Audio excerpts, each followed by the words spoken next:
Saya mau tanya karena N-nya 2, ada guna. Saya mau tanya bagaimana melupakan pengalaman menyakitkan di masa lalu? Ya lupakan aja. Bagaimana melupakan? Ya seperti Anda melupakan utang. Kadang utang itu ya mudah lupa ya. Baik. Dan menghilangkan dendam di hati pada orang-orang fitnah menjelekan. Terima kasih. Ya semoga Allah muliakan kita semua. Ini ada di Quran surah ke-3 Ali Imran misalnya kan. Ya 133, 134 teman-teman sekalian. Ya pertama ini indah sekali motivasinya. Wasari'u ila maghfiratin min rabbikum wa jannatin 'arduha as-samawati wal ardu 'indat lil muttaqin, kan?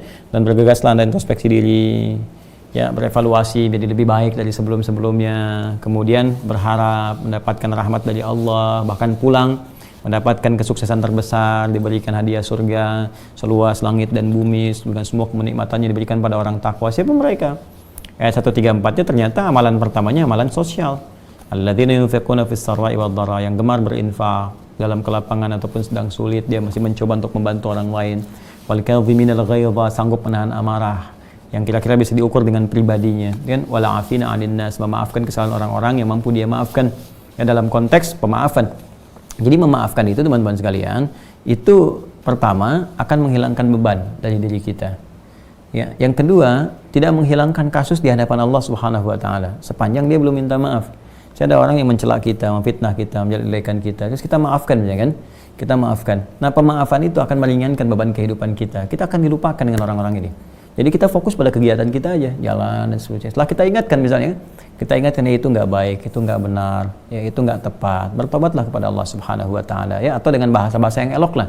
Misalnya disoal tentang apa? Ya kemarin kan saya juga banyak disoal, kan kita jelaskan seutuh-utuhnya. Ya, apakah kamu nilep misalnya kan anggaran sekian, alhamdulillah saya tidak lakukan. Nih wujudnya seperti ini. Mana bukti transfernya? Nih bukti transfernya ada. Mana auditnya? Nih auditnya ada. Itu selesai kan? Nah, kemudian secara pribadi, kalau terkait dengan kita pribadi ya, kita maafkan misalnya.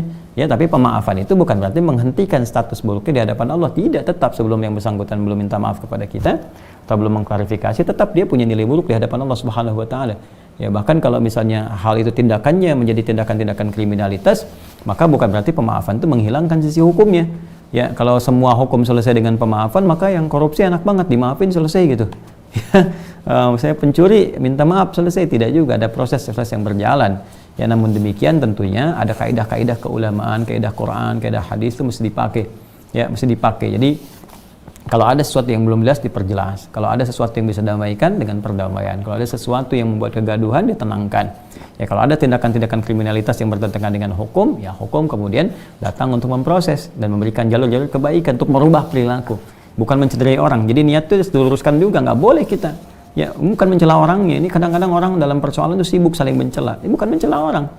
Yang kita lakukan itu harus memperbaiki perbuatan supaya perbuatan berubah. Kok berharapnya semua orang jadi jelek, gitu, jadi cedera? Tidak. Kita berharap semua jadi baik.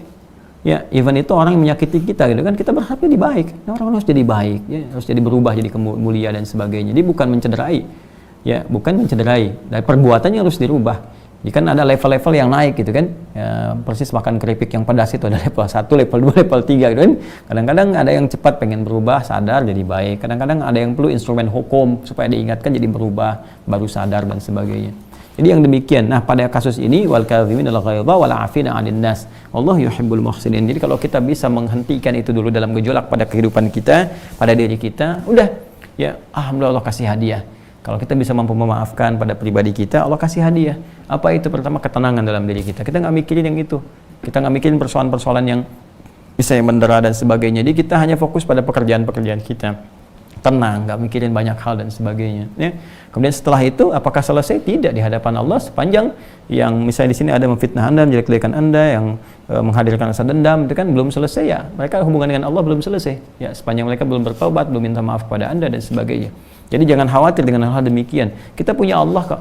Orang yang punya Allah tidak takut dengan apapun. Di hadis qudsi ya. Ibadi, ya hambaku. Ya, kata Allah itu khalaqtuka lil ibadati fala tal'ab wa qasamtu laka rizqaka fala tat'ab. Aku ciptakan kau untuk ibadah, jangan terlalu banyak capeknya. Ya, dan aku bagi rezeki kepadamu, ya, dan jangan terlalu lelah engkau, jangan banyak mainnya. Aku ciptakan kau untuk ibadah, jangan banyak mainnya. Ya, fokuskan semua kegiatan kita niatnya untuk ibadah karena Allah. Wa qasamtu laka rizqaka fala tat'ab. Aku telah bagi kepadamu, ya kata Allah Subhanahu wa taala itu rezeki, ya, sudah terukur semuanya, jangan terlalu lelah untuk mencari itu, bagi waktu yang terbaik untuk ibadah, untuk keluarga, untuk macam-macam, sehingga terukur semuanya. Ya, dan kamu tidak akan pernah merasakan rasa takut sepanjang kau bersamaku, sepanjang kekuasaanku, kata Allah, itu akan abadi kekal. Jadi siapa yang bersama Allah, nggak ada yang bisa menaklukkan. Ya, karena jiwanya terpatri pada ketaatan, pada ketakwaan, dan dia akan kembali kepada Allah.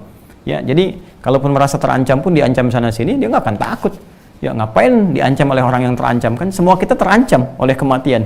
Terancam oleh kematian ketika datang ajalnya, ketika datang tiba ajal. Makanya lucu ya, kalau orang mengancam itu lucu. Masa orang yang mengancam sedang diancam ikut mengancam, aneh itu.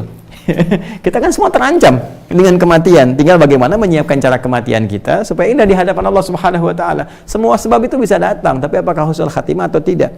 Ya, makanya dalam keadaan demikian patut kita menyiapkan diri dalam kebaikan, cari bekal yang mulia. Ya, saya kira itu teman-teman sekalian. Bicaranya banyak. Pertama berzikir, mengingat Allah Subhanahu wa taala. Zikir itu menenteramkan hati. Ala bidzikrillah tatmainnul qulub. Ini kan masalah-masalah hati, dendam, iri, ini dan sebagainya gitu kan. Masalah hati, tingkatkan zikir. Zikir itu turunannya bisa banyak. Tadi dengan bersolawat, dengan berdoa, minta doa kepada Allah untuk melembutkan hati kita.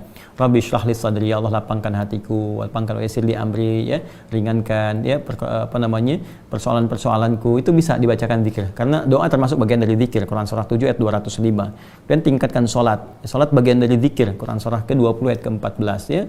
Kemudian baca Al-Qur'an. Itu berbanyak baca Al-Quran, itu akan memberikan ketenangan pada jiwa, karena Quran pun disebut dengan zikir. Quran surah 15 itu kan ayat yang ke-9, inna nahnu nazzalna dzikra wa inna lahu lahafidhun. Jadi kalau itu bisa kita kerjakan dan kemudian kita hadirkan sifat-sifat pemaaf ya bagi diri kita untuk melupakan itu semua, insya Allah dengan itu Allah akan tutup, Allah akan hijab ya persoalan kita dengan orang-orang yang demikian. Nanti kita akan fokusnya pada pekerjaan kita dan mereka nggak akan pernah tentram. Ingat ya, sepanjang belum minta maaf, sepanjang belum selesai, mereka nggak akan tentram. Ya, mencari terus, cari terus, tapi nggak pernah ketemu ujung-ujungnya. Jadi hidup dalam kegalauan saja dan kita selesai dengan semua itu. Itulah keunggulannya. Ya, dan tapi tetap kita pun tidak boleh bersikap jelek. Artinya tetap mendoakan pada kebaikan-kebaikan dan itu akan hidupnya akan lebih nikmat. Ya, akan lebih nikmat.